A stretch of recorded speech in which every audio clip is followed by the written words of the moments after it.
రేపు అఖిలపక్ష సమావేశం జరగనుంది. ఈ సందర్భంగా పాక్పై ప్రతీకార చర్యల వేళ రాష్ట్రపతి ద్రౌపది ముర్ముతో ప్రధానమంత్రి నరేంద్ర మోదీ భేటీ అయ్యారు.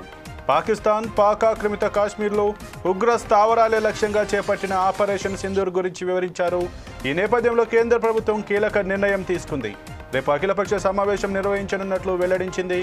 ఈ సమావేశంలో కేంద్ర ఆపరేషన్ సింధూర్ వివరాలను ప్రతిపక్షాలకు తెలపనుంది.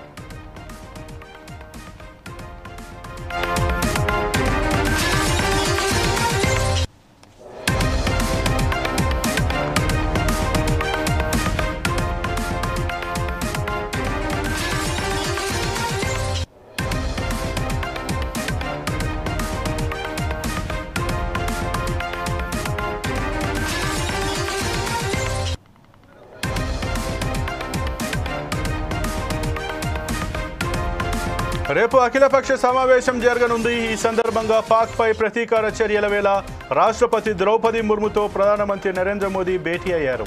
పాకిస్తాన్ పాక్ ఆక్రమిత కాశ్మీర్లో ఉగ్ర స్థావరాలే లక్ష్యంగా చేపట్టిన ఆపరేషన్ సింధూర్ గురించి వివరించారు. ఈ నేపథ్యంలో కేంద్ర ప్రభుత్వం కీలక నిర్ణయం తీసుకుంది. రేపు అఖిలపక్ష సమావేశం నిర్వహించనున్నట్లు వెల్లడించింది.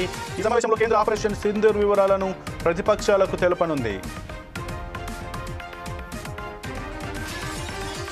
ఇదే అంశానికి సంబంధించి మరిన్ని వివరాలు మా ఇన్పుట్ ఎడిటర్ శ్రీనివాస్ లైవ్లో అందిస్తారు. శ్రీనివాస్, చెప్పండి, ఏదైతే పాక్ సంబంధించి నిన్న సింధూర్ అటాక్ జరిగిందో దాని తర్వాత ఈరోజు ప్రధాని నరేంద్ర మోడీ రాష్ట్రపతి ద్రౌపది ముర్ముతో అయితే సమావేశం అయినట్టుగా తెలుస్తుంది.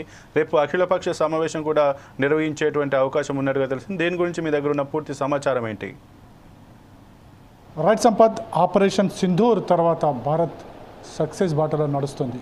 ఈ నేపథ్యంలోనే ఆపరేషన్ సింధూర్కి సంబంధించి ఎట్లా నిర్వహించారు, అదేవిధంగా ఎన్ని నిమిషాల పాటు ఈ ఆపరేషన్ సింధూర్ కొనసాగింది, అదేవిధంగా ఎన్ని స్థావరాలను మట్టుపెట్టడం జరిగింది అనే అంశాలన్నింటి మీద కూడా ప్రధాని మోడీ కొద్దిసేపటి క్రితమే రాష్ట్రపతి ముర్ముని కలిసి మొత్తం వివరాలన్నీ కూడా అందించడం జరిగింది. రాష్ట్రపతి కూడా భారత సైన్యం చేసిన ఈ చర్యకు పూర్తిస్థాయిలో సంపూర్ణ మద్దతు పలుకుతూ వారికి అభినందనలు కూడా తెలియజేయడం జరిగింది.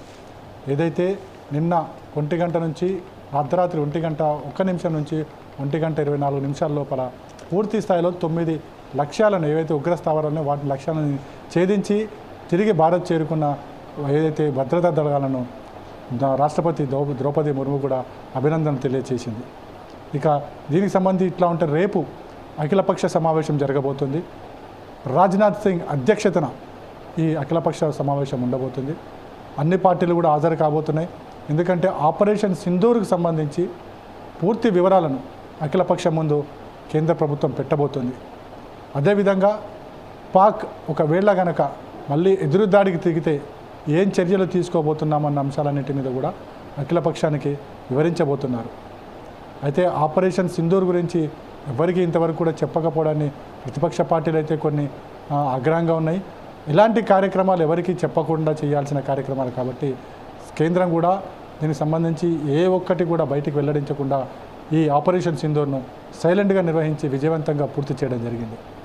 సో ఈ ఆపరేషన్ సింధూర్కి సంబంధించి ఏ ప్రాంతాలను మట్టుపెట్టడం జరిగింది, ఎంతమంది దీనివల్ల మృత్యువాత పడ్డారు, అదేవిధంగా ఉగ్రవాదులు ఎంతమంది చనిపోయారు, ఇందులో వాడిన మిసైల్స్ ఏంటి, ఇందులో ఎన్ని యుద్ధ విమానాలు పాల్గొన్నాయి అన్న అంశాలన్నిటి మీద కూడా రేపు అఖిలపక్షంతో కేంద్ర ప్రభుత్వం పంచుకోనుంది.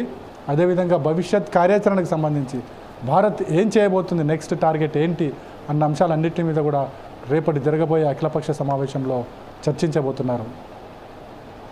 Okay, thank you Srinivas.